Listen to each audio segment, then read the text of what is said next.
Most people think habit trackers are the key to quitting bad habits, but actually, sometimes they make things harder. So in this video, I want to show you why habit trackers can fail, what research says about behavior change, and an approach I've found that helps habits fade naturally, without stress, guilt, or burnout. And by the end, you'll see why tracking habits every day might be keeping you stuck, and what to do instead. The first problem I ran into was just seeing the tracker every day kept the habit alive in my mind. But after a few days, something worse started happening. I tried tracking a habit daily, thinking it would help me quit. But instead of fading, the habit felt more present.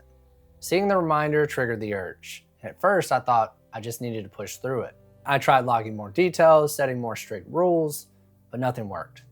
Every day felt like a battle I couldn't win. I realized tracking wasn't weakening the habit. It was keeping it alive. Habit trackers increase the cognitive salience of what you're trying to stop. They keep it in your attention. Daniel Wegner's ironic process theory shows that the more we try not to think about something, the more our brain keeps checking for it. Studies on cravings and impulse control confirm that constant monitoring keeps habits active. So instead of tracking every slip, focus on reducing cues in your environment. Remove reminders that make the habit pop into your mind. Even after I stopped checking the tracker constantly, I noticed another challenge. I thought I could rely on willpower, but each time I failed, the guilt piled up. Every time I broke a streak, the tracker didn't just show data, it reminded me that I had failed. And that guilt didn't motivate me, it made me crave the habit even more. I tried to shake it off, but the mental loop kept pulling me back. And I was caught between wanting change and feeling defeated each day. Stress is one of the biggest enemies of habit change. Daily self-monitoring can unintentionally undermine self-control. Roy Baumeister's research shows that stress reduces willpower, and studies on shame and guilt show that frequent self-judgment decreases persistence. So switch to weekly or monthly check-ins. Keep awareness without constant pressure. Just enough to learn, but not enough to stress yourself out. Even with reduced stress, I ran into another frustrating problem. Some habits wouldn't quit. Like, no matter what I tried, different tracking methods, incentives, or reminders, the habit kept creeping back.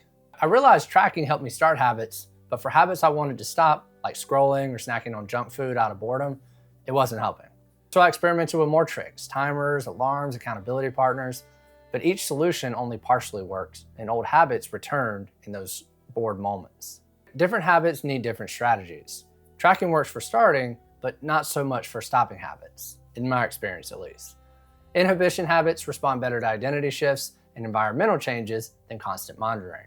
Research on self-determination and habit formation shows autonomy and meaningful goals predict long-term success better than self-monitoring. Instead of micromanaging slips, focus on engagement and meaningful activity, things that naturally crowd out the old habits. Even when I started keeping busy, a new problem appeared. Whenever I had idle time, the old habits came roaring back. I needed more than just filling time. I noticed I didn't make mistakes when I was fully engaged. I slipped when I was bored. My brain was seeking stimulation, dopamine, and old habits filled the void. I tried distractions, scrolling other apps, watching videos, even talking to my friends, but the urge always returned when the novelty faded. Having a goal gives your brain direction and keeps it from wandering into old habits. Focus on meaningful projects or goals instead of just trying to suppress habits. In psychocybernetics, Maxwell Maltz calls this the brain's success mechanism, which shows that the brain naturally adjusts towards goals. Engagement fills time that would otherwise be used for old habits. So work on a meaningful project, volunteer or help someone in your community, and focus on tasks that give your mind purpose. But even with goals and engagement, I realized another problem. Downtime can trigger old habits. Resting the wrong way made me more likely to slip. I used to rest by doing nothing, but boredom made old habits louder. Rest wasn't restoring me, it was destabilizing me. I tried napping, watching TV, and sometimes just sitting, but instead of feeling refreshed, I felt restless and more likely to reach for old habits. How you rest matters.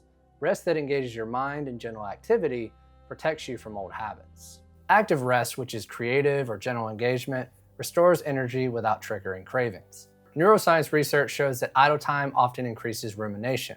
Creative engagement restores focus and keeps your mind steady.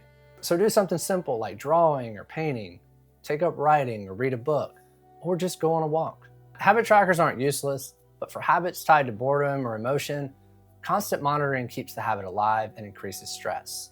Instead of fighting harder, give your brain something better to do: meaningful goals, engaging work, and active rest. Habits fade naturally whenever you create this structure. Now, even with this system, I realized starting a new habit like reading daily is still a little bit tricky. So I made this video for anyone that wants to build a reading habit that doesn't require constant tracking or guilt or any streaks or anything like that. So click on that video and I'll see you there. Keep learning, keep growing, keep going. I'll see you in the next one.